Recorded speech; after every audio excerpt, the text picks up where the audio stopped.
Assalamu alaikum wa rahmatullahi wa barakatuh, everyone. Today, inshallah, we're going to continue doing the tafsir for this ayah, but I decided not to go in the complete thorough details that al-Qurtubi had went through, because I felt that if I were to go in all these details, I felt that you guys are going to get lost a little bit. So we're just going to summarize some things, not go into all the details, but we will still go into some details, at least in helping you know that there are these differences of opinions and recognize, I would say, the different areas of differences of opinions in recognizing the foundations. What I mean by foundations is recognizing how they had differences of opinions and what that led to, because, to see it as a paradigm, that's actually extremely important, because when you see a paradigm in, let's call it a small form, it'll give you a visual or an idea as well, in where when we're speaking about a larger form of differences of opinions, how that want you to see this as a paradigm as well, and not necessarily specific to the ayat as well, because by seeing it as a paradigm, what in fiqh is actually called al-ashbah wal-nadha'ir. Let me write that down, because this word is actually very important, because with this word, believe it or not, they actually wrote books just under this word. It's called al-ashbah. What does that even mean? When you're talking about any paradigm, whether we're speaking about physics, biology, language, literature, whatever it is, you're always looking at classifying things based on, one, the different similarities, al-ashbah, the things that are similar together, and then based on these similarities, you would actually create a paradigm to include the so many different things that are out there that have certain things that are alike this case. So in other words, this paradigm in where you're capable of seeing the complex things in a smaller diagram, and then you're taking it as, kind of like a smaller diagram, and where you're seeing how different things can be different or can be similar, and then you're expanding your vision. It's a lot easier to see things in a smaller diagram than actually seeing it on a bigger thing. And and what I mean by bigger thing, I mean complex things. And for example, if we're talking about the word ila right there, does that include the time, the beginning of the time, the end of the time? When is this parameter really extending to? So when we're looking at it on a smaller scale in smaller things, it helps you see the sophisticated things in a way where it collects complex things in one small thing, and then you're capable of breaking it down. Now, this is important. To be able to break down complex things is actually the way to help you understand the different things that relate or are not related, but you're learning these pieces of puzzles to actually grow in your vision. And what I mean by vision here, I mean Islamic vision. So, be patient with learning these smaller details, and certainly be patient in taking the time to see and learn the paradigm. And definitely, what we would mean by the paradigm, two things. I want you to look at this. What we would mean by a paradigm, there are two different sciences, certainly, that would teach basically these paradigms. The first one, fiqh. Okay, now usul al-fiqh, let's write it down, usul al-fiqh. Okay, and what that really means, it's basically the fundamentals of fiqh. I know I probably misspelled it. The fundamentals of fiqh. So what does that really mean? When we're speaking about the fundamentals of fiqh, we're actually talking about what acts as a credible reason. Well, not only are we talking about a credible resource, but we're also talking about how we make use of these credible resources. Quran, Sunnah, do we take the words of the Sahaba? Do we take the words of the Tabi'een? What about the scholars' wordings or their statements? Do we take them as resources? Culture, credibility, does culture hold? And the list goes on and on. Well, it's not only the resources that we look into, but we also look in how we make use of them and how we apply these paradigms. The second thing is rather different, and that is called al-Qawa'id al-Fiqhiyya, fields of study. Okay, those are fields of study in Islamic Sharia, in Islamic law, and what they were really about. You might say, did the Prophet ﷺ actually study usul al-fiqh? Did he study qawa'id al-fiqhiyya? No, he didn't study it in the canonized way, but he certainly had all those paradigms in place. So what the scholars were really trying to decode and, let's say, scrutinize are really these areas, in in sorry, but someone So what the Prophet ﷺ was really doing, or sorry, what these scholars were really doing, they were really decoding what the Prophet ﷺ was really teaching in terms of the paradigm. So what paradigm are we talking about? Certainly, we're speaking about fiqh, we're speaking about usul, and we're also speaking about qawa'id fiqhiyya. What are qawa'id fiqhiyya?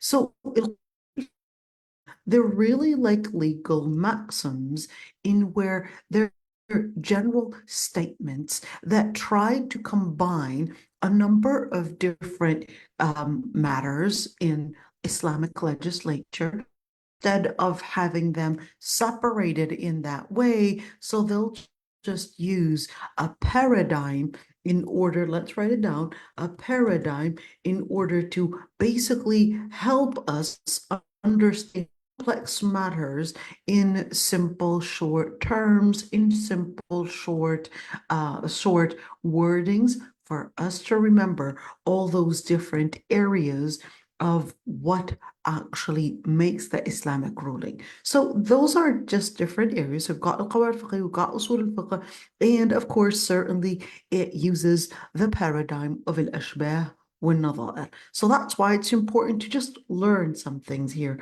all right?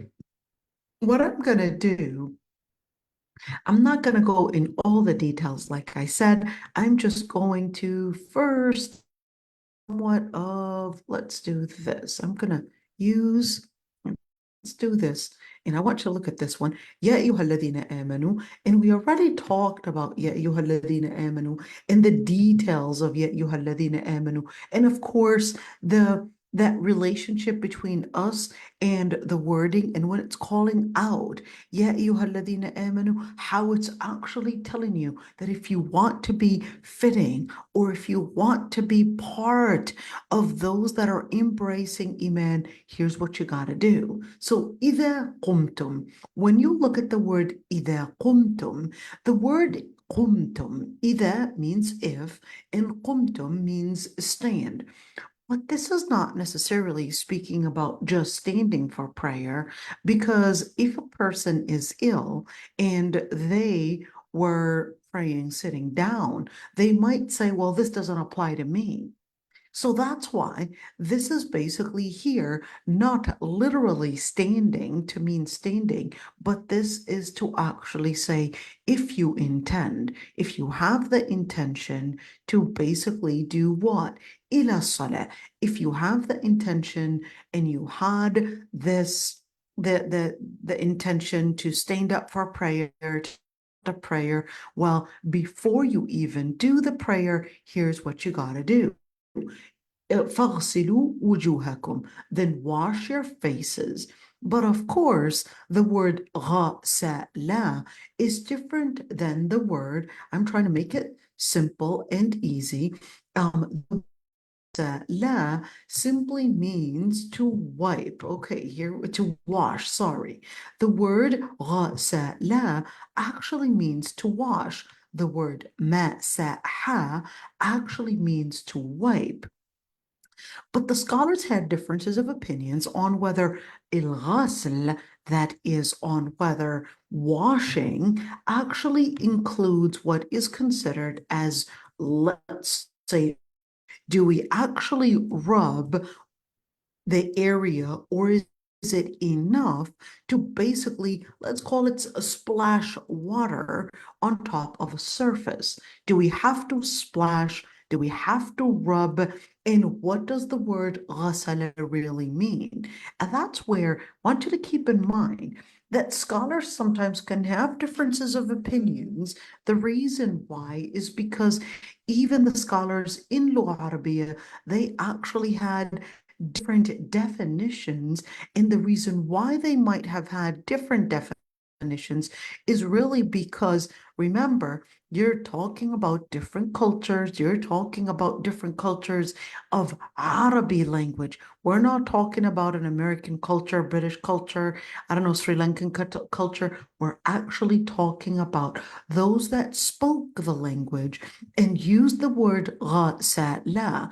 Did they define the word ghasala to include rubbing the surface with water, or did they just mean the definition of splashing the area and letting water flow on it? I want you to just remember this piece in where the Lugha Arabiya itself in the Arabian Peninsula was actually spoken in with slight differences. They use the same word with slight differences, keeping in mind that certainly we would first go to the Sunnah. Let's write it down. We would first go to the Sunnah / the prophetic sayings in order to help us identify the meaning that is basically here intended within the word. If the prophetic sayings, or at least prophetic actions / sunnah, did not necessarily give me details in order to, let's say, help us define the term, we actually go to the Arabic language. Well, the Arabic language, of course, which Arabic language? Is it mine today? No.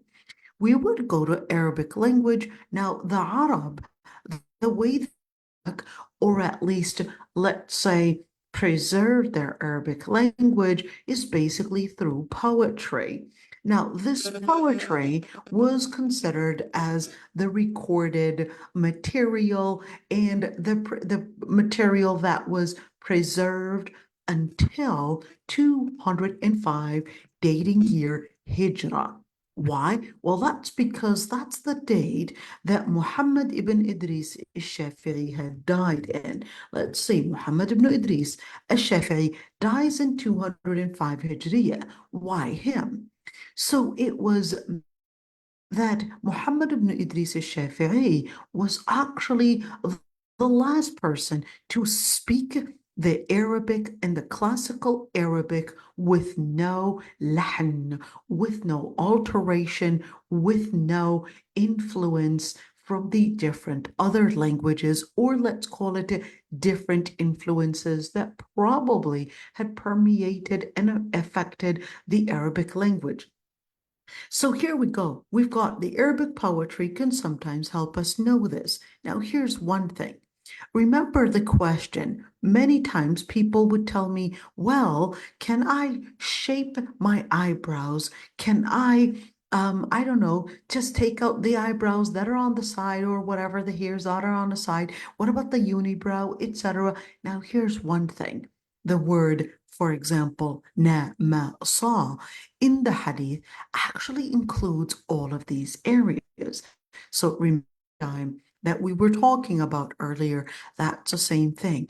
In where the sayings might be a little, let's say, comprehensive or sometimes too vague for us to what really is intended within the word. So that's why they would go to the Arabic language.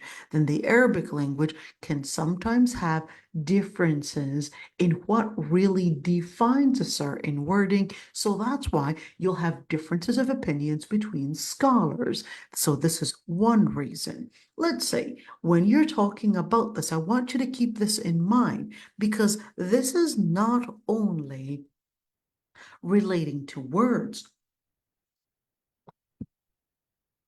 but this is also relating to what is called huruf. What is that? So in Lugha Arabiya, the part of speech, the sentence, is either a noun or a verb or it's a preposition. Now, these prepositions are like ila, like, for example, in, aw, all of these are prepositions. The prepositions themselves, they can be connected prepositions and they can be disconnected prepositions. And they could also be the different types of different parts of speech that basically connect the words together, sentences. They could basically be different parts. Now, that also took us into, well, just like the words themselves have different meanings, same thing when we're talking about the prepositions. They too can have different meanings. Does it mean when I say go to the room, for example, it's pretty straightforward. But in Lugha Arabiya, if I were to say اذهب إلى الغرفة, إلى, does this إلى include the doorstep, or is this at the doorstep, or is this including the room? In other words, I'm supposed to be literally inside the room. What does it really mean? The Lugha Arabiya itself can actually have different meanings, meaning the letters themselves, the prepositions can have different meanings. And then that's the same thing when we're actually talking about pronouns. We're not talking about the pronouns that are used today, he to refer to she and she to refer to he. Absolutely not. This is not the confusion, but sometimes the pronouns in where what does it really refer to? What is the nearest noun that it's referring to? That sometimes can actually be a place of confusion, or sometimes it could rather be containing some level of ambiguity. Let me give you an example. In the ayah where Allah subhanahu wa ta'ala says, لا يمسه إلا المطهرون. The pronoun, let's look at it. Just pay attention with me right here. When the ayah says إلا المطهرون in Surah al-Waqi'ah, does the pronoun ha right here refer to the Quran, or does it refer to Lawh al-Mahfuz? Well, both of those nouns were right before this ayah, making it ambiguous to many scholars on whether when it says none shall touch it except those are pure, what is the pronoun it referring to? Is it referring to the Quran, or is it referring to al-Lawh al-Mahfuz, which basically what the Lord Almighty had scribed in the heavens? So in other words, this is talking about angels, and not necessarily here when we're speaking about al-Mutahharun. Is it talking about angels, the purified ones, or is it the purified ones to tell you, before you touch the Quran, we expect you to give the Quran a level of honor and actually have wudu. So that's the differences of opinions. And we're just an example on a word and how its definition might actually cause differences of opinions between the scholars of legislature, meaning fiqh, and or even when we're speaking about the differences of opinions between the scholars of Arabic language, whether it's referring to prepositions or whether it's referring to pronouns, and how this actually brought about a different opinion between the scholars of fiqh. In other words, it's the different, let's say, the differences of between the scholars of Arabic language that basically had its reflection on the differences of opinions between the scholars of fiqh or Islamic legislature, or even usul al-fiqh, the fundamentals of fiqh. In other words, think of it as the principles and deep down in where the principles of fiqh and what acts as a credible resource. So I just want you to keep all of what I had said. This is basically the prelude and introduction to help us understand what is coming up next. All right. So if it's not confusing until now, you have actually passed all the confusing part, and what is now going to be coming is even easier. So let's look into that. يا أيها الذين آمنوا إذا قمتم إلى الصلاة فاغسلوا. Then wash your faces. So wash your faces if you intend to want to start your prayer. Well, what is washing? Like I said, scholars had differences of opinions on whether washing really includes rubbing or not. I'll make the story short. In general, remember the general term when we have differences of opinions, we said a general statement and we said الخروج من الخلاف أولى.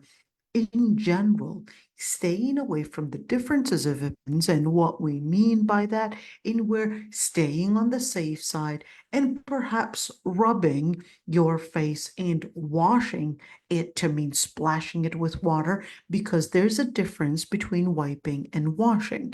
To wipe means you're not letting the water flow on the part that you're intending to wash. فَغْسِلُوا, the word غَسَلَ actually means you have an abundant amount of water, enough to let the water flow on that organ, or at least on that part of the body that is intended to be washed.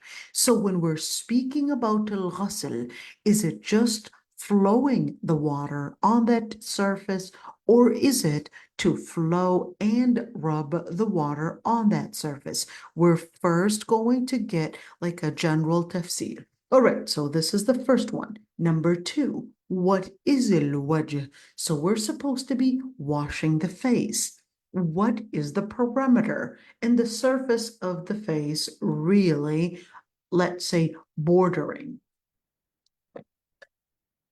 So the borders of the face in general is basically the tip of your forehead, and we're speaking about the tip of your forehead, where, of course, the beginning of your hairline starts. And then we're speaking about the earlobes, the beginning of the sides of the different ears, the beginning of the ear, and certainly all the way down to your chin. Is the beginning of the chin included? Maybe I should actually get an image of a face and actually let you see it right there so we can actually talk about it. Some people are visual, so let's see. And when I on Google, all right, it basically just gave me Facebook right away. All right, so let's see right here. I'm just going to get any face, okay, and let's see right there. Sorry, I'm just going to get this face right there, and it's telling me parts of a face. Just got to make sure that, here we go. All right, here's the face. So when we're looking at the face, of course, this is the perimeter of a face in where it starts from here and certainly all the way to the ear lobes right there, and of course the chin. Now under the chin, which is basically, you want to imagine my mouse going underneath the chin right there. Is that included within the face or not? Differences of opinions between scholars. Now here's one thing. Remember the question that many sisters would ask, and they would basically ask, well, how much? And is the face included part of hijab or not? Differences of opinions between scholars on whether covering the face for the woman is mandatory or not. And certainly that we're not going to go into the details, but the scholars that said it was or it is a awra, meaning that it is part of what must be covered, they basically considered that the face, including the chin, and basically up to the face right there, is to be covered. But here's one thing. Okay, is that when we're speaking about the face, some scholars, they said that the face is not to be covered. In other words, it's not mandated to cover, at least for women. Why? Well, they had their evidence. Okay, they had their evidence. And to be honest, they actually put forward considerable evidence. So both sides, the group that said that the face is awra or it must be covered, and the group that said that the face is not awra, but it's best to cover it, they both actually had considerable evidence. So what I want you to just know is that just remember, if we're defining face in Tahara, in where it includes underneath the chin, that would actually mean when you wear your hijab, even if you didn't believe that the face was awra, that means your under chin should also be covered. Okay, so we're just right there, just letting you know the differences of opinions between scholars. Now, going back when we're speaking about tahara, فَاغْسِلُوا وُجُوهَكُمْ, you're washing the face with the parameters that we had mentioned. وَأَيْدِيَكُمْ إِلَى الْمَرَافِقِ. The arm basically is extending all the way up to maybe we could actually have right there, let's say we're going to have an arm and actually extend it right there. Here we go. We're going to show right there. So if you're looking at the arm, here we go, it's supposed to be extending all the way up to the elbow. So this is basically an arm, but the ayah is saying إِلَى الْمَرَافِقِ, which basically is, this is al-mirfaq, the elbow. But I want you to keep in mind that in Lugha Arabiya, is the elbow right there to be included in the wudu, or is it going to be up to the elbow? Therefore, the elbow is not included. So for the scholars that said it is included, they said, well, you're going to have to reach your wudu up to here. And the scholars that said that ila is basically marking from the beginning of basically that border, then therefore they said this is the end of the place of wudu. In other words, what's mandatory.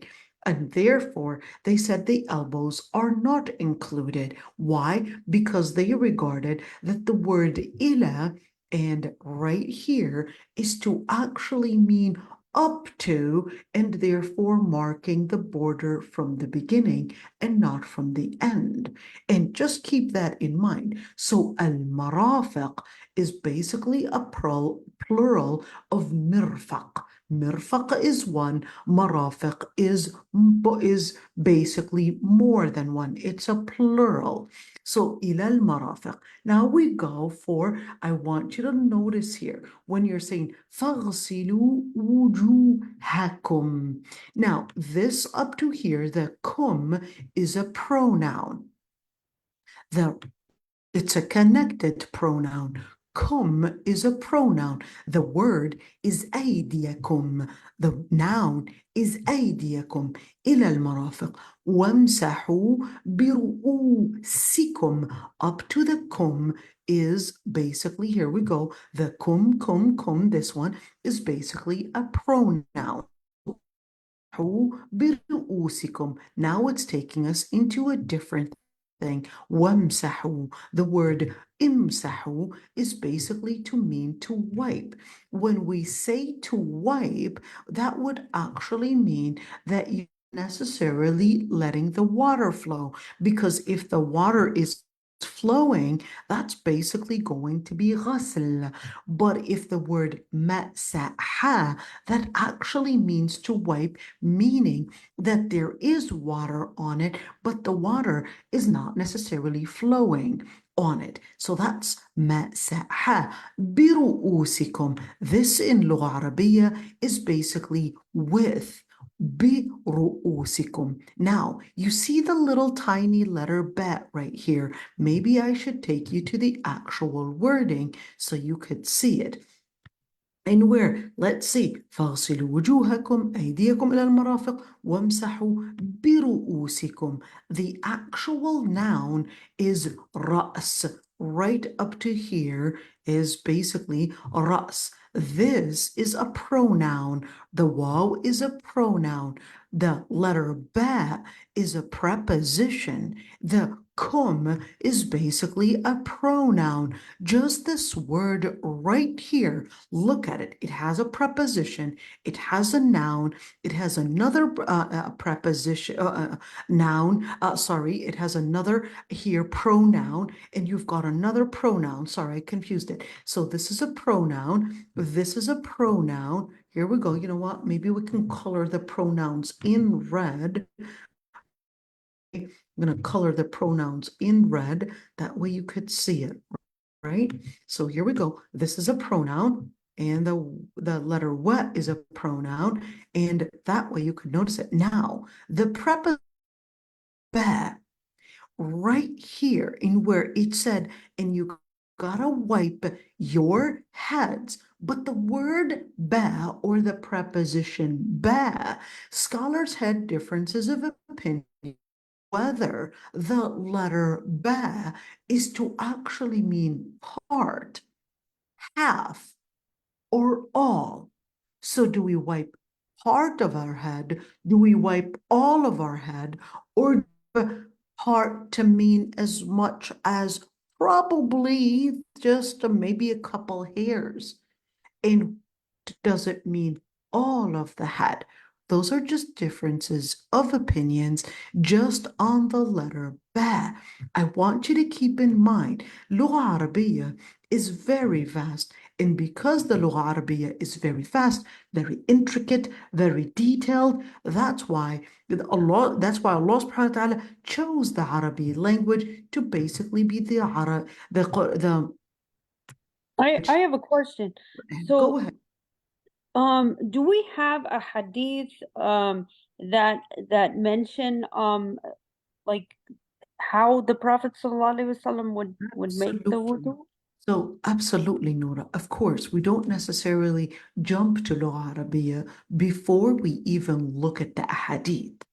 So the ahadith themselves do actually sometimes researching the hadith can, the hadith itself, let's write it down and note it down. The hadith itself, why did scholars have different opinions if there is a hadith? Number one, the hadith itself can also have a wording that, just like the ayat, can actually have differences of opinions on the wording. Two, that let's say, whether it's a credible hadith or not. In other words, is it authentic? Is it not authentic? So right there, having the differences of opinions on whether it is authentic or not is also another place of argument that can happen when we're speaking about hadith. The third thing is the part about the chronology of things. So what happens is that sometimes when we're speaking about, well, when did this happen? Do we have the dating of that reference? Do we have any wordings that indicated the dating? And because we know that Islam went through different stages of development during the time of the Prophet ﷺ himself. So that's also another reason. Now, down the road, when we go in details in regards to, of course, the tafsir of these ayat, you're going to see the different references or the different that they basically had debated on whether they're debating the words, they're debating the authenticity, or probably debating the chronology of it. We're going to see that, but I'm here trying to bring about a clarification on, let's call it the beginning, in order for you to build on this small diagram. And then once you understand it in a simplistic form, then you'll be able to understand it when it goes more complex. So I definitely have your question in mind, but I want you, before we go in details, I want you not to be afraid of those details. So even if you get confused in all of that, I'm taking you bit by bit to take those steps. Imagine when you're learning how to do division.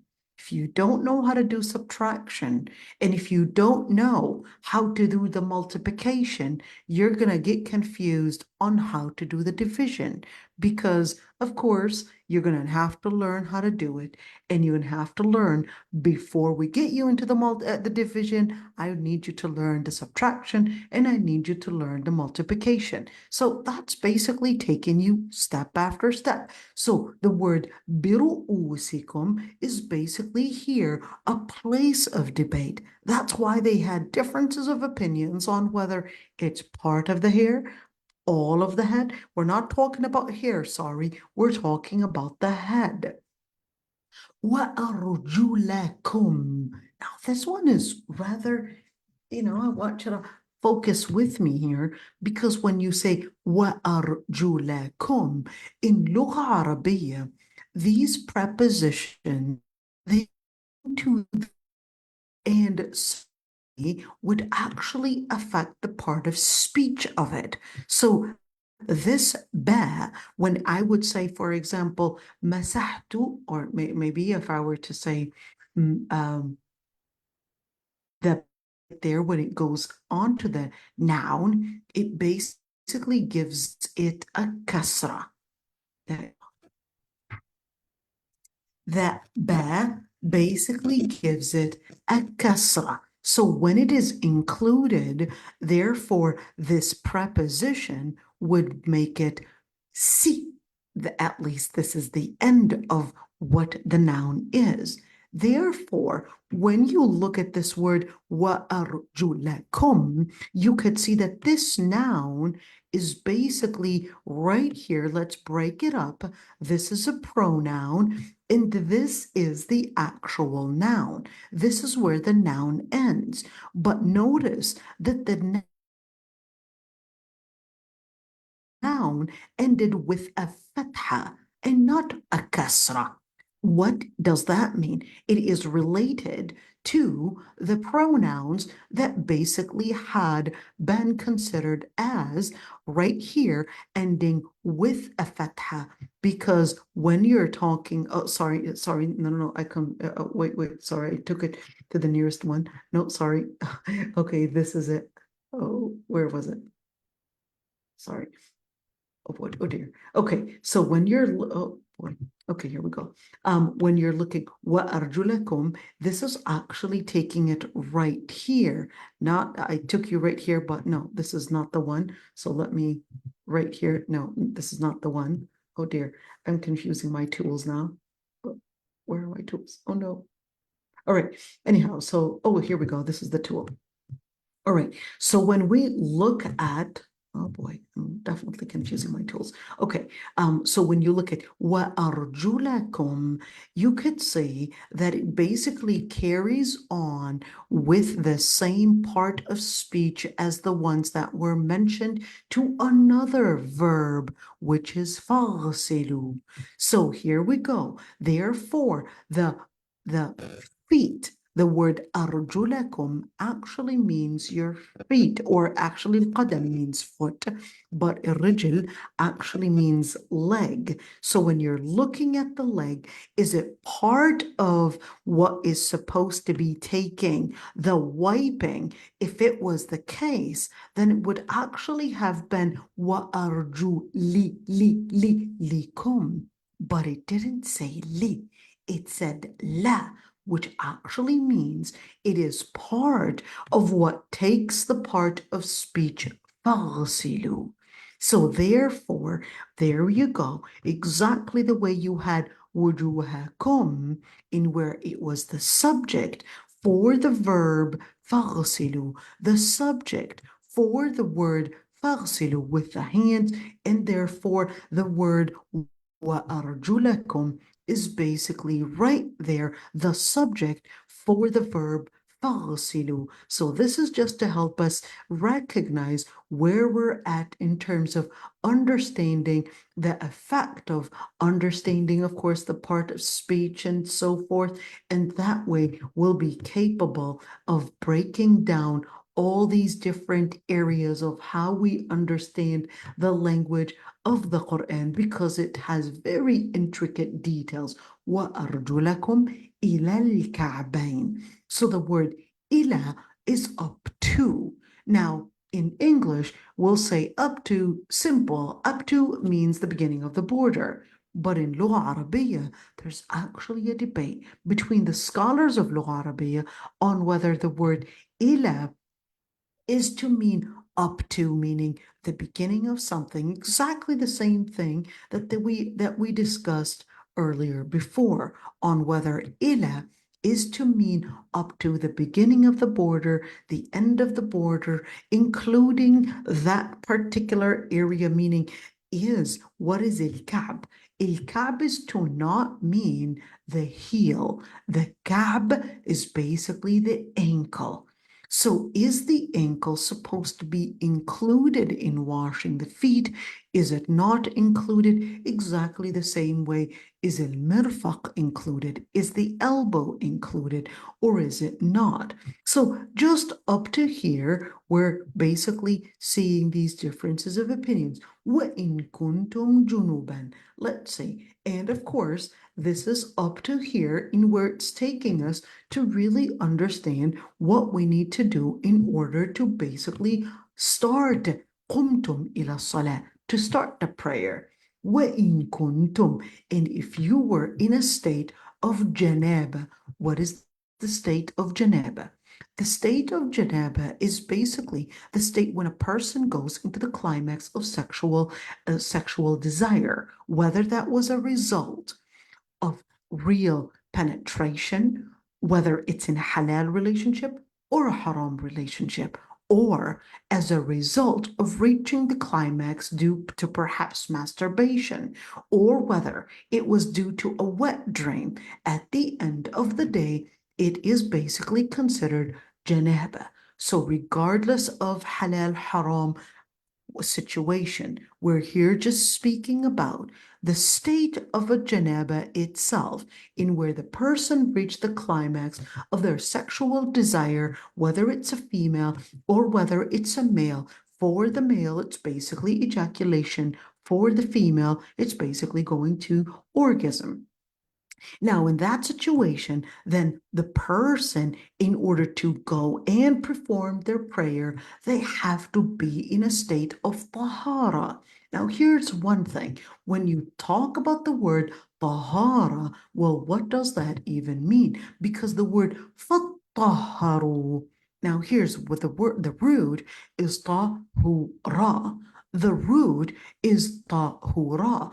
And in لغة عربية, الزيادة في المباني زيادة في المعاني. Let's do that right there. Whenever I would have a verb, if there is the root of the verb, and add, for example, تضعيف or شدة, or if I were to add an a, or if I were to add an n, or if I were to add alif sin ta, or if I were to add alif noon, all of those meanings, or all of these, and this is not it. This is not the end of it. There's more to it.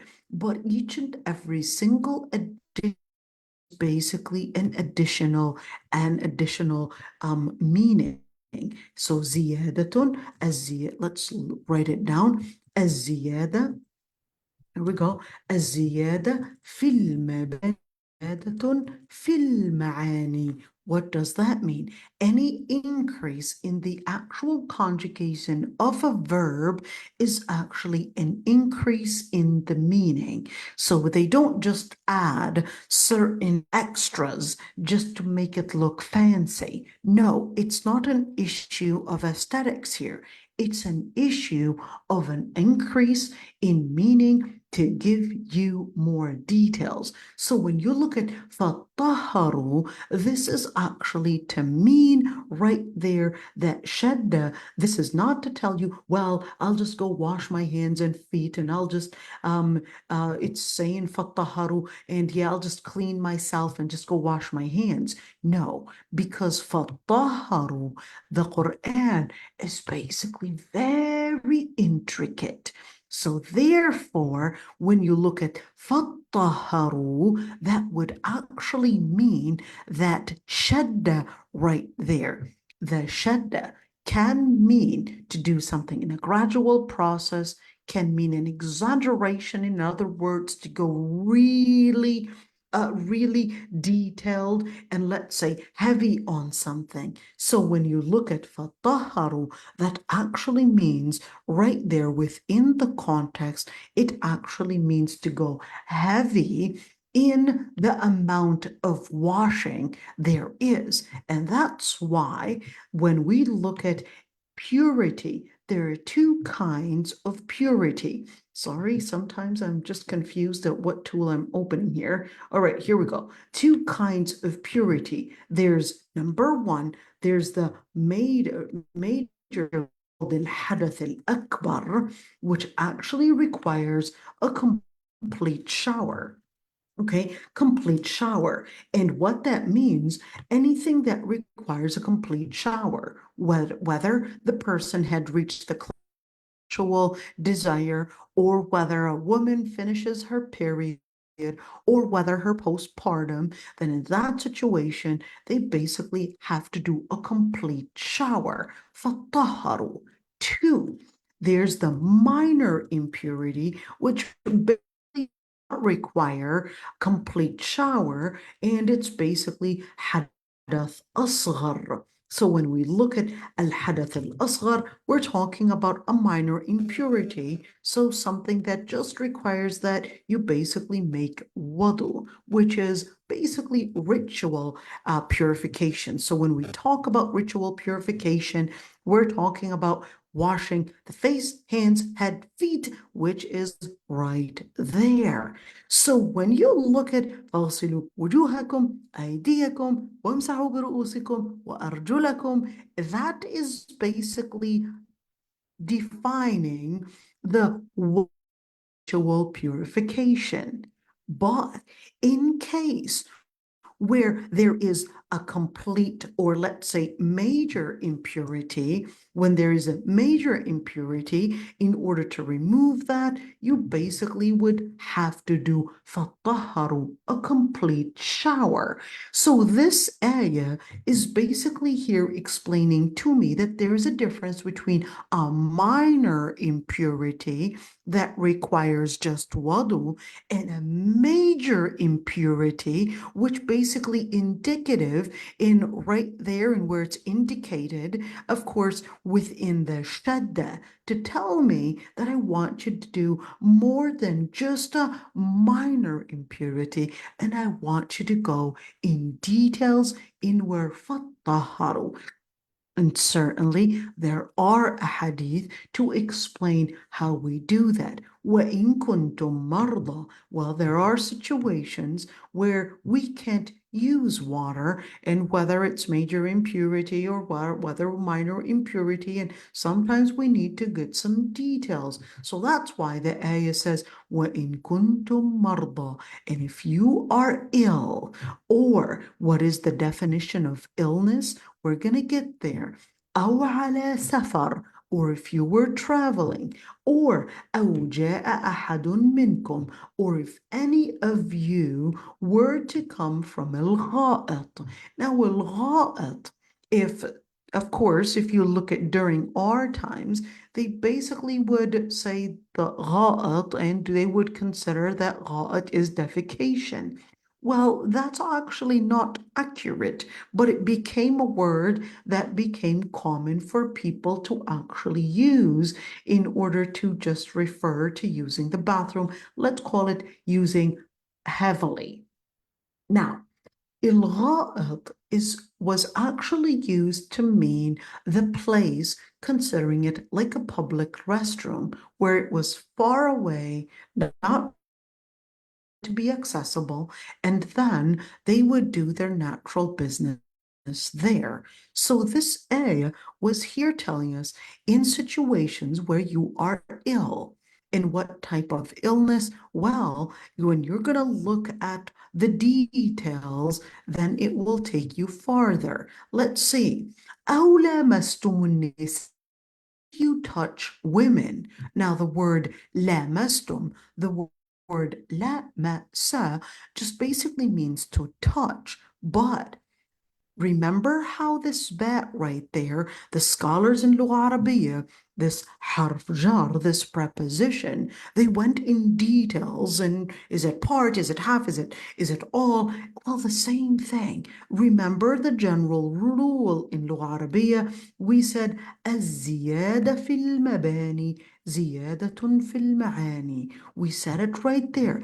Any addition to the actual word, any addition to the root of the verb is basically an addition in the meaning.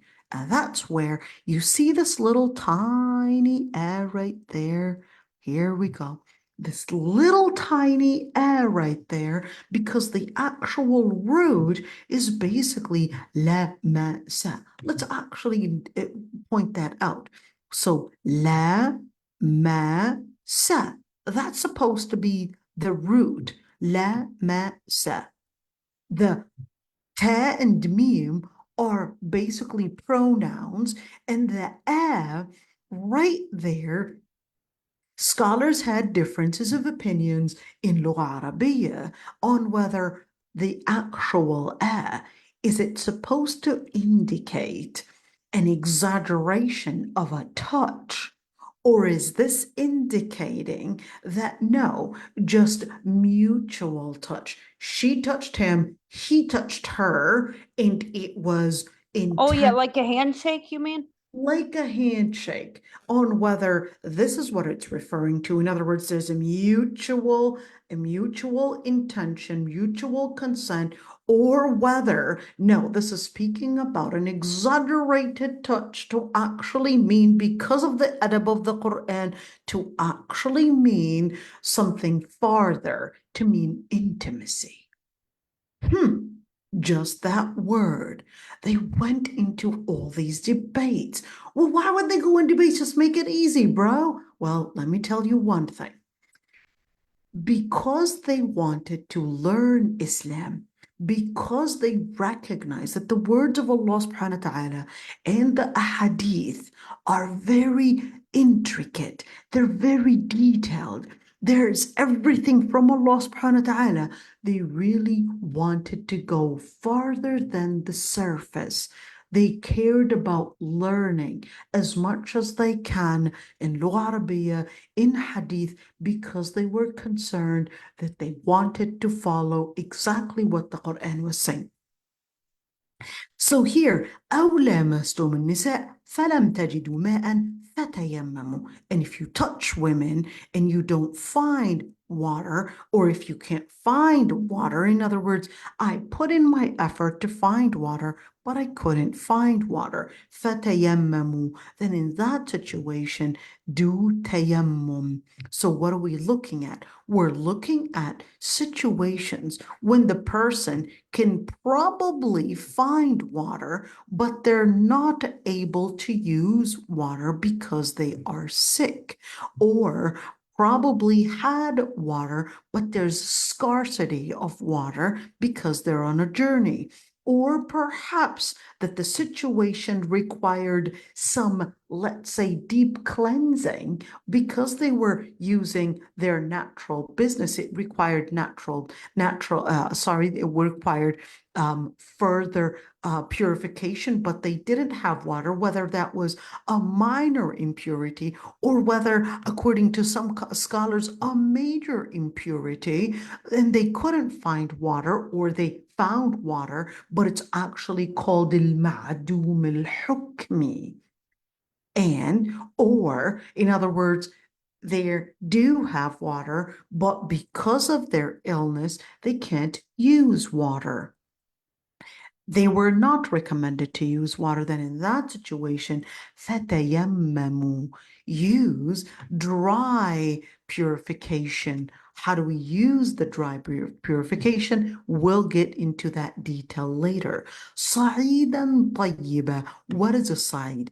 The word sa'id actually is coming from the root sa'ada. The root sa'ada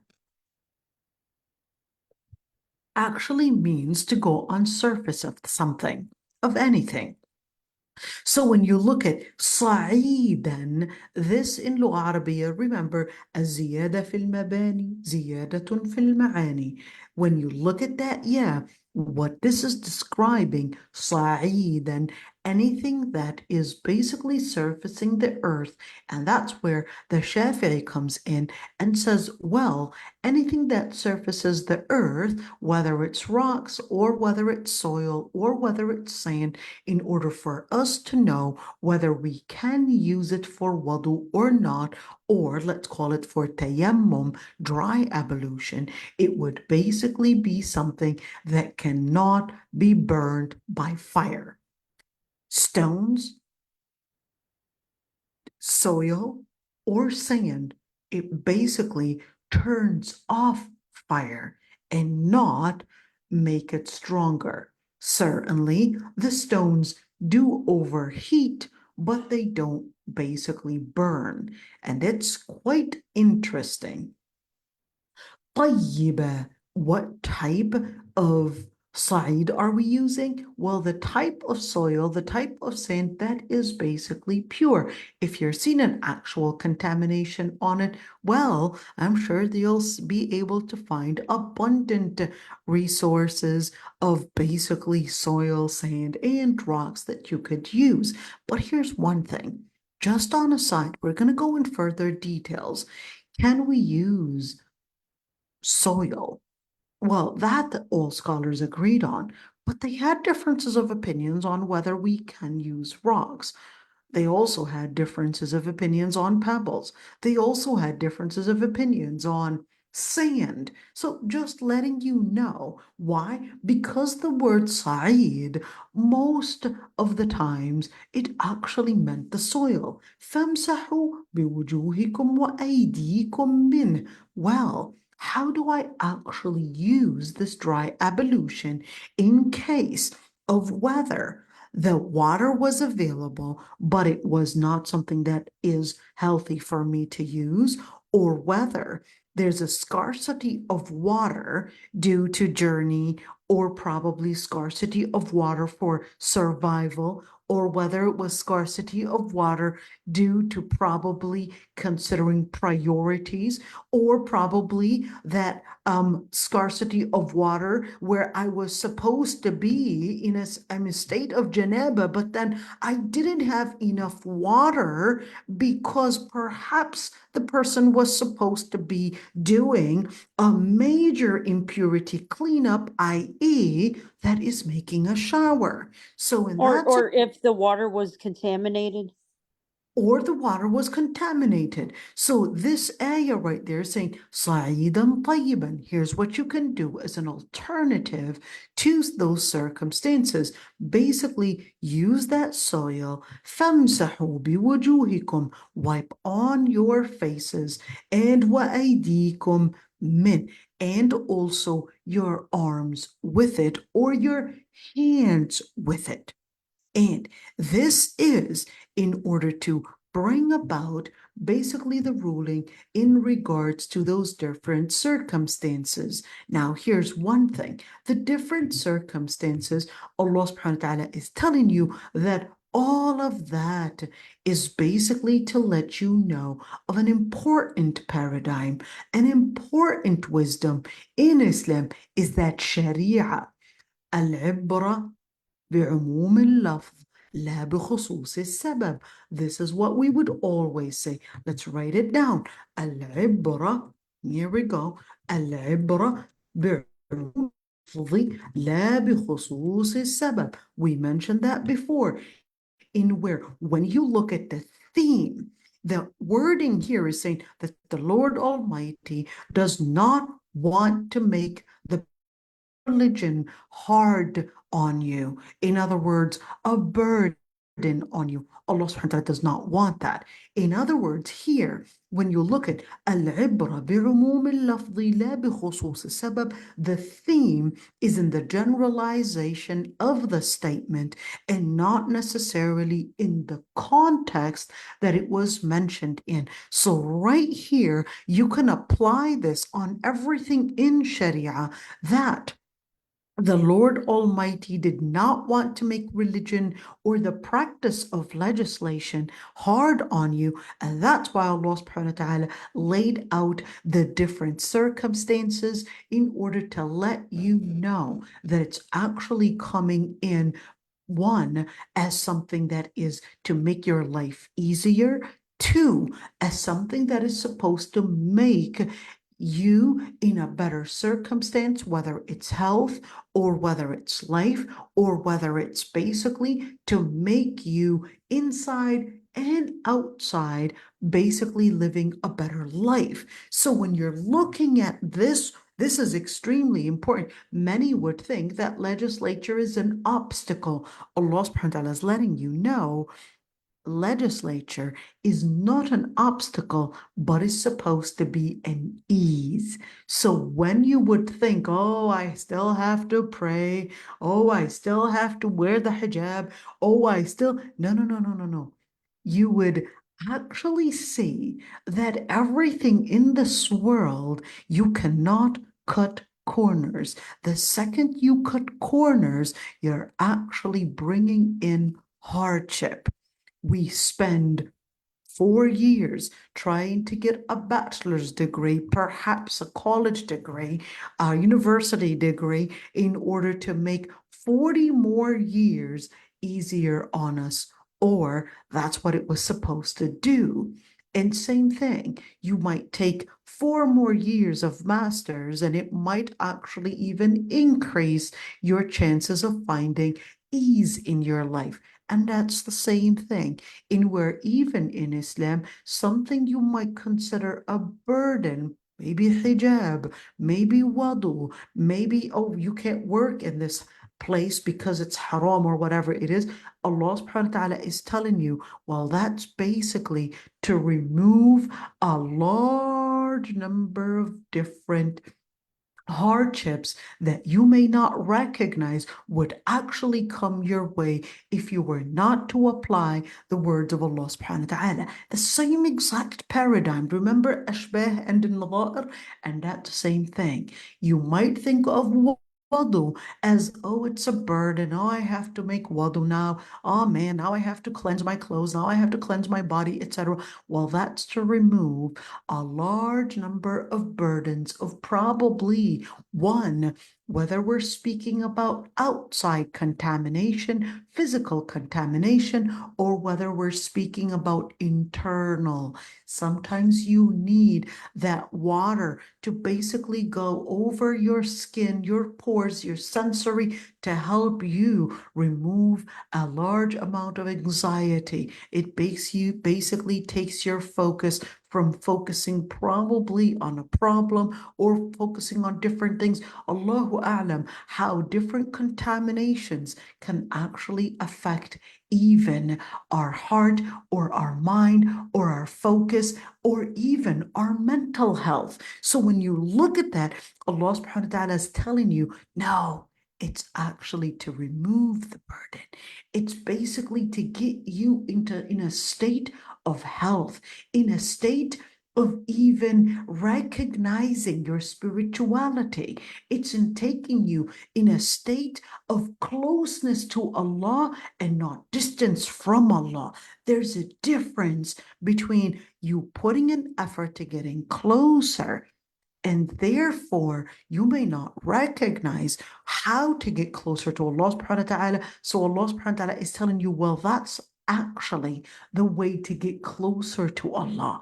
It's basically letting your mind get into this water sensory, get your mind into removing any contaminants off your body in order for you to put you in a mental focus on your Lord Almighty. It's not to make things harder, but it's actually to make things easier. So Allah subhanahu wa ta'ala sent the revelation, and أَلَا يَعْلَمُ مَنْ خَلَقَ وَهُوَ اللَّطِيفُ الْخَبِيرُ. Verily, isn't the one that created actually know what is right for you when he's actually al-Latif al-Khabir. He's the most subtle and he actually knows what is best for you. So let's see, the sister said, when you have your period, you don't want to do that when you say, of course, when you want to do Tahara. So here's the thing. If she does her, let's say her wudu during her period, if she wants to just basically kind of help her and makes you feel better, that's absolutely fine.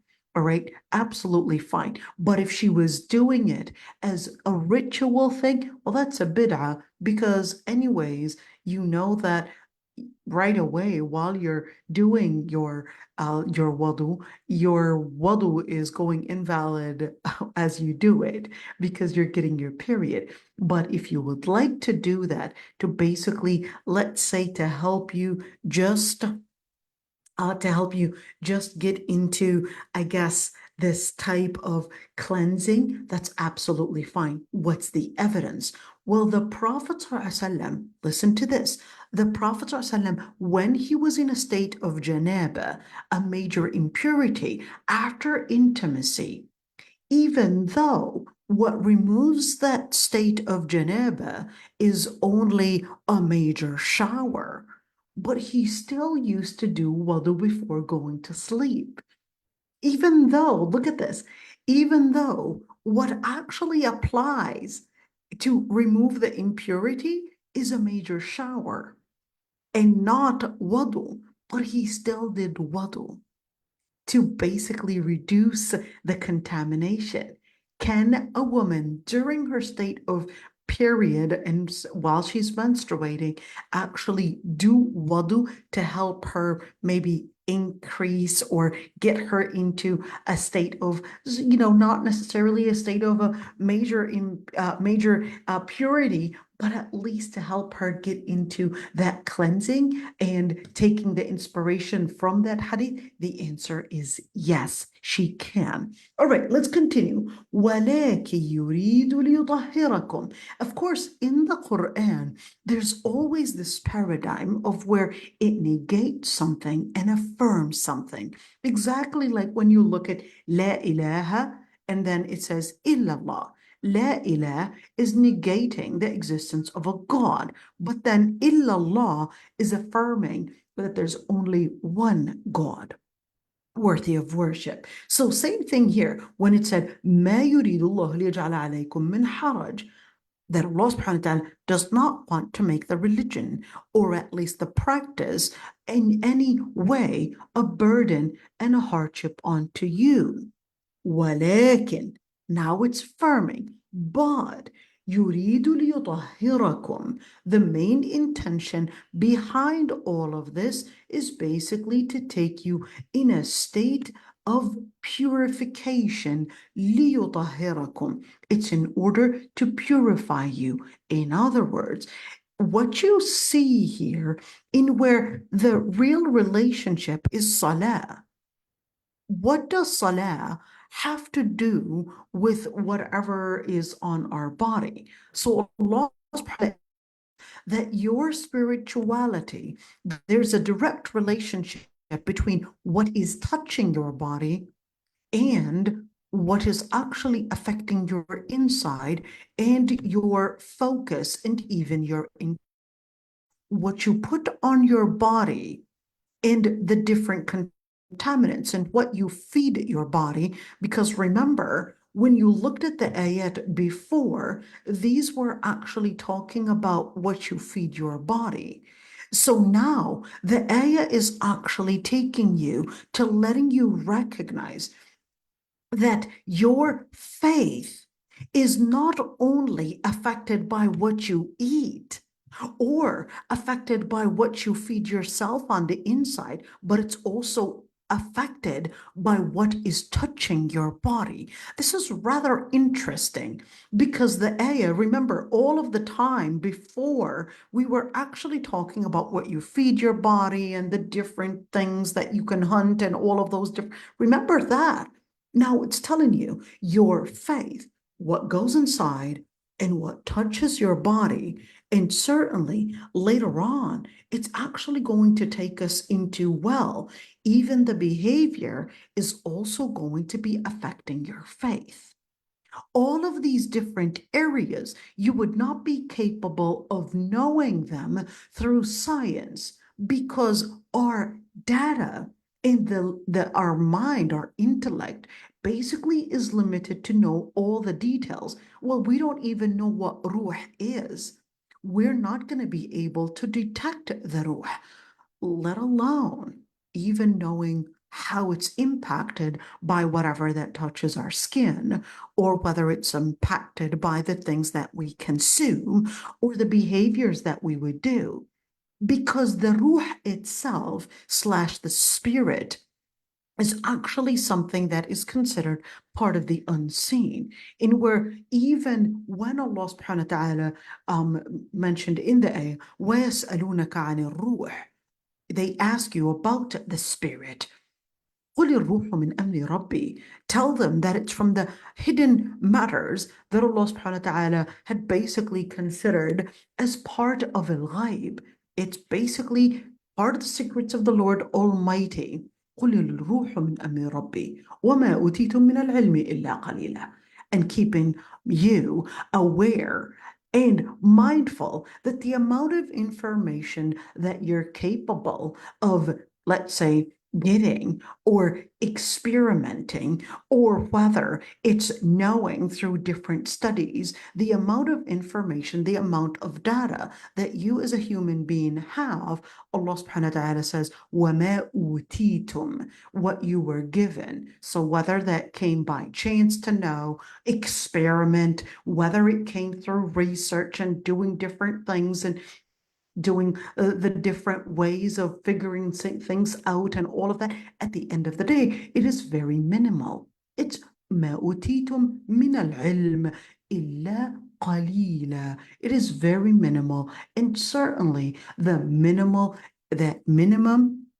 and even that minimal information and data that you have is not going to be enough to give you information to get to even knowing anything about the soul or about the spirit, and therefore you would never be capable of knowing what affects the spirit, what the spirit is for, what it is made of. And certainly Allah subhanahu wa ta'ala is here giving you some information on how to stay mindful of your relationship with Allah subhanahu wa ta'ala / mindful of keeping that, let's call it, that connection strong between you and Allah subhanahu wa ta'ala, in where meaning what actually acts as the router, all right, the router to keep your connection with Allah subhanahu wa ta'ala, well, that is basically right there with Salah. But in order to keep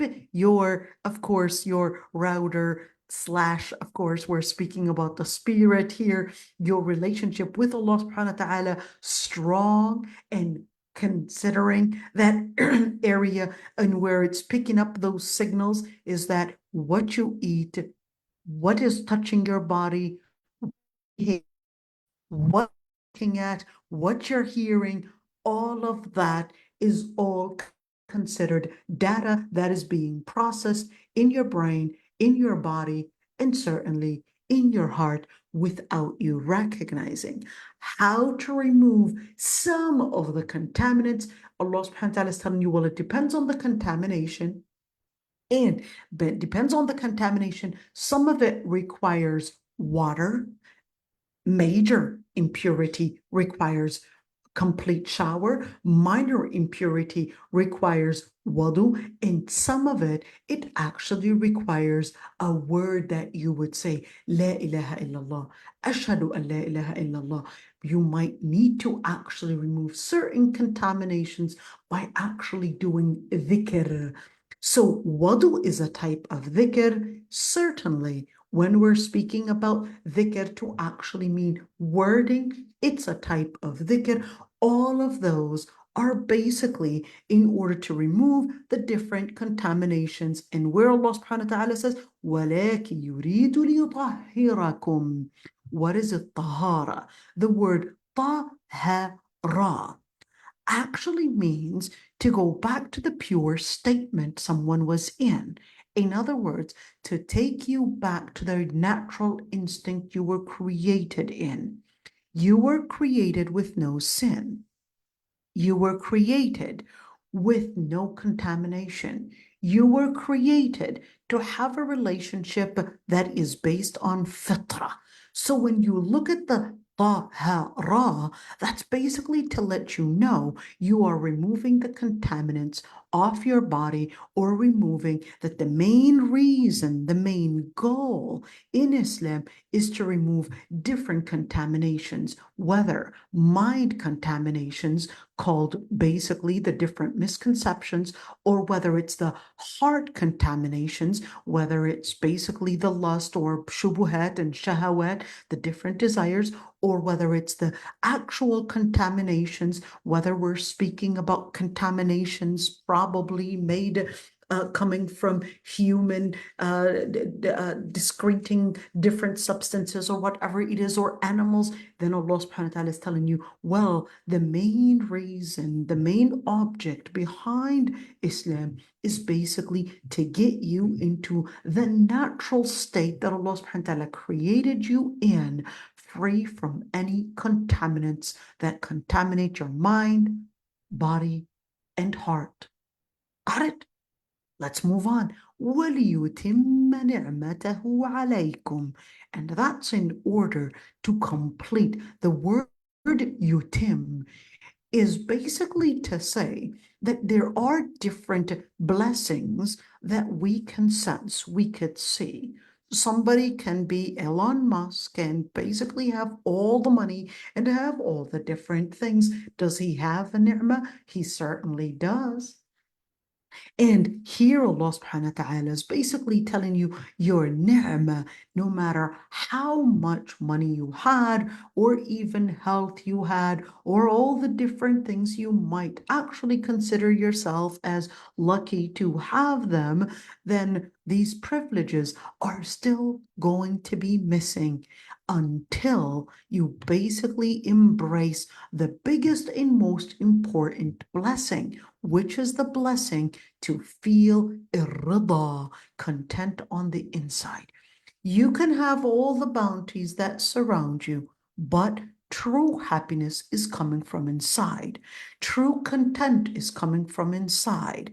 We might look at gathering on the outside, and we will focus on gathering on the outside, but the truth of the matter, your happiness is within.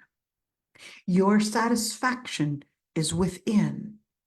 Your feeling and your sense of the bounty and your recognition is actually within.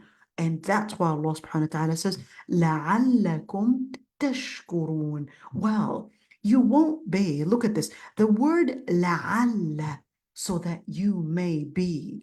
And here, the word لَعَلَّ is tarajjan. But the Lord Almighty is not hoping that you would do that, is not here wishing that you would do that, because at the end of the day, when you actually go into a state of spirituality, you embrace the Lord Almighty, it's coming to you, it's coming back to you, it's basically benefiting you.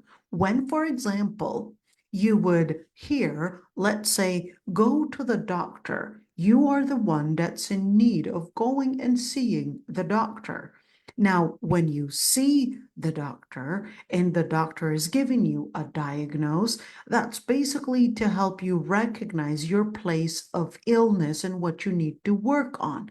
The doctor himself, by you coming to them, for example, yes, they might see you as, yes, it's a patient/customer, but at the end of the day, is that the doctor, whether you choose to use that prescription or not, is not going to increase anything with the doctor.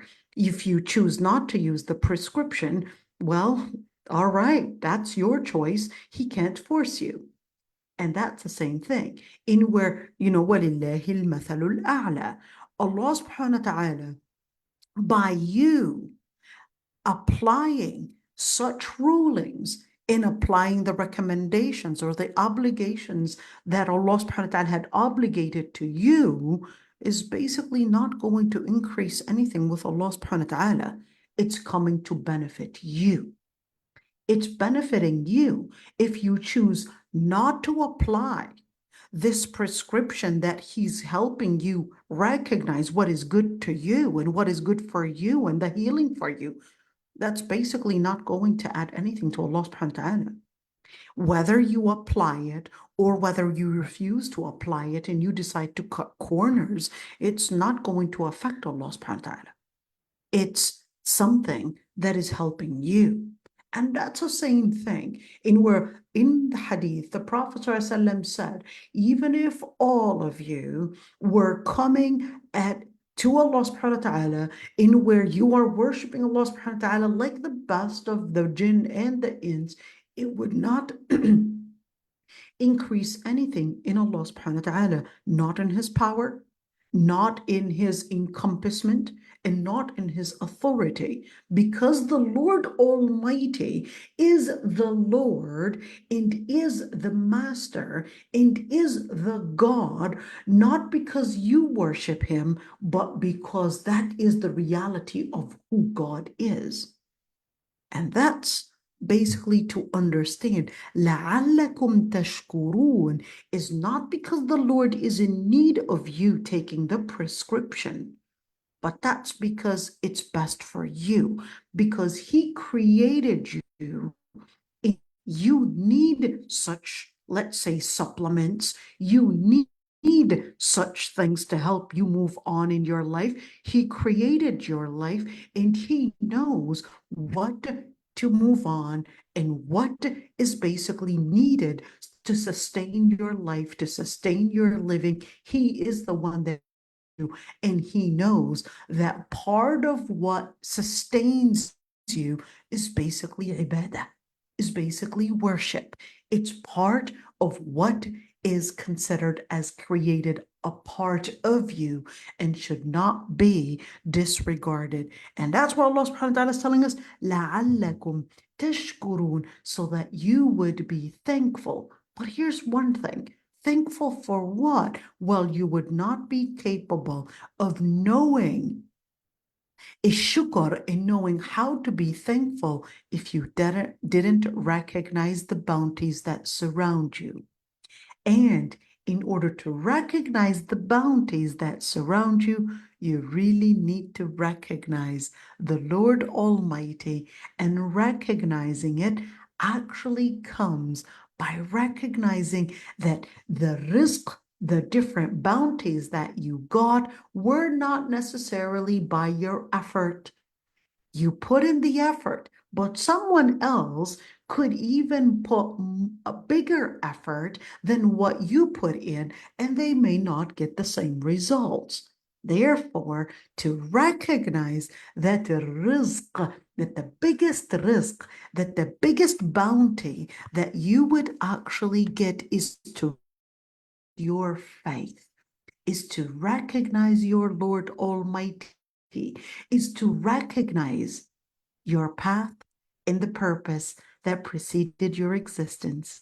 So here Allah subhanahu wa ta'ala is bringing you all the different sides that relate to your faith, that keep you live, that keep you in a complete signal with your Lord Almighty, in where whether contaminants that go inside consumed, or whether it's the contaminants that basically can affect your signal coming at your body, and whether it's contaminant that might not have necessarily your skin, but it might have been a process that might have affected, let's say, your relationship with Allah subhanahu wa ta'ala, and therefore recognizing those areas. Let's look at the chat right there, because it's already 1:33. Here the sister is saying, what is the hukum for a person who did Umrah but forgot to cut their hair right away after they finished? So they would actually have to do them. They would have to slaughter. So there are certain details. Let me research that further, inshallah, to see what other scholars have said about this. So get back to me on WhatsApp, inshallah, to see guess how far that was, and what do you mean but not cut there right away. Just sometimes people think it's like, oh, I finished my sa'i, I did my 2 rak'ahs, I have to do it right now. So we need to get more further details on when it was done and all of that. Sa'i and 2 rak'ah, what is the hukum if they did cut their hair when they leave Mecca? So it depends on whether they actually did tawaf al-ifada or not. So I guess, contact me on WhatsApp, inshallah, I'll go in details with that.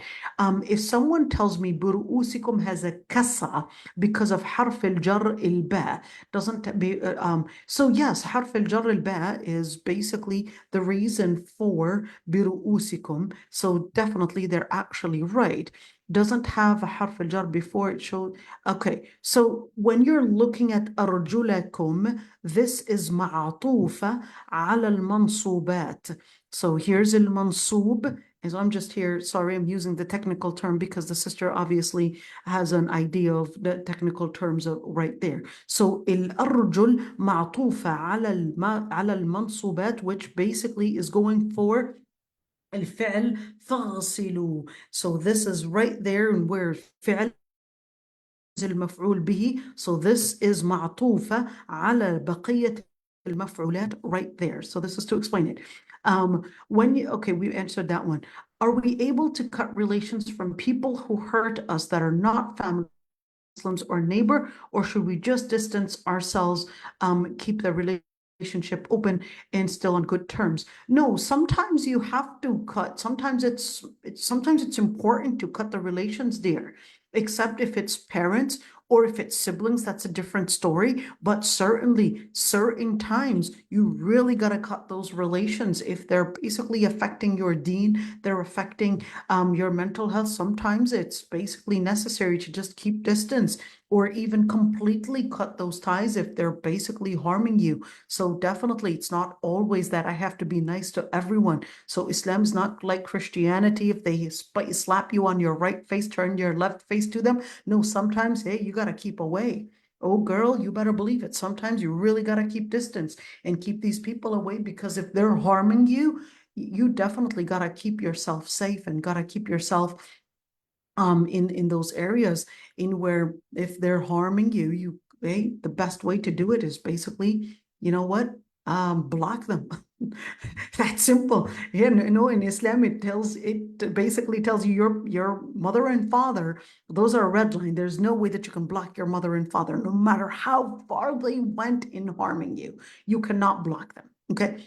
Your siblings, you have to maintain ties at least in where, peace, I guess keeping some relations to probably they need your help in certain times, etc. Sometimes you basically have to not help them because you want them to learn how to do things on their own. And sometimes you have to let them know that, no, you have crossed your boundaries. So, of course, it's really important to recognize that principle of the principle of the intention makes a difference in, I would say, laying out the parameters for what principles are you really trying to put in. And of course, that's where, of course, I would say the fine line between leading to what is good and between a narcissist behavior and a narcissist intention where it's wanting to rule for the sake of feeding its position or for the sake of wanting to harm others and to let others basically be at its service. There's that intention that actually acts as a fine line. So what is intended from probably limiting the relationship or probably even cutting and blocking that relationship? What is the motive behind it? That's a very important thing to basically define, because it defines the principle itself. So when you're looking at, for example, leadership, and you're looking at narcissists or narcissism in general, what actually acts as the defining, or let's call it the border, is really the intention. The intention is going to take the person from either being an evil person to being a person that is actually good. Where are they going with this? What is their intention? And how do they use that goal of power or that tool of power to get to their goal? And what goal are they trying to make that as something that serves everybody, or is it to service them? What is really intended behind all of this? So when you're, I would say, scrutinizing those areas, it basically acts as this parameter that can shift from one thing to another. A lot of these principles it's just a fine line. Selfishness, money management, it's a fine line, right? Fear and probably taking consideration in where you're keeping yourself safe, fear and safe, and all of that. It's a fine line. And same thing when you're being hospitable and money wandering. It's a fine line. So parents do include grandparents, dear. So parents do include grandparents, and you really have to maintain those relationships with the parents and grandparents, even if they harm you. And that's I do actually have. So if you go, sorry, that's my son. If you actually go on YouTube and you search Aysha Wazwaz and abusive Aysha Wazwaz, you'll actually come abusive parents and how to deal with abusive parents. Abusive Aysha Wazwaz, yeah, I know that sounds weird, but that on YouTube, I do have like a 20-minute video, 21-minute video. And how do we deal with abusive parents, and hopefully, inshallah, that can give you some more details, inshallah. Yeah, abusive Aisha was man. That what if that becomes, a search on YouTube? No, Abusive. let's just drop the word. Come on. Just don't abuse us, alhamdulillah. Exactly. Well, Noura, I don't know if I know how to do that. That's it, inshallah. Inshallah, we'll continue the following classes. Rabbi yahfadhkum jami'an. If somebody wants to Right, unmute that themselves. class was really cool. I liked how you did it. Oh, okay. Jazakallah khair.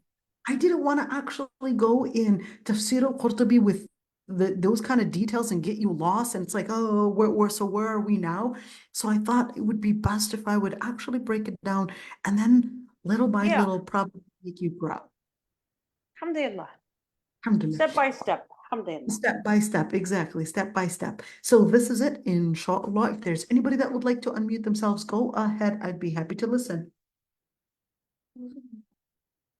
And what I mean by if you want to unmute yourself, it doesn't have to be a question.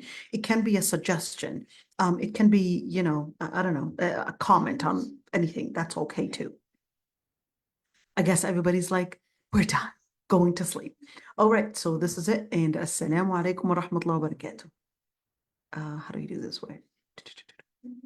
Wa alaikum assalam wa rahmatullahi wa barakatuh. Did you see all the chat things?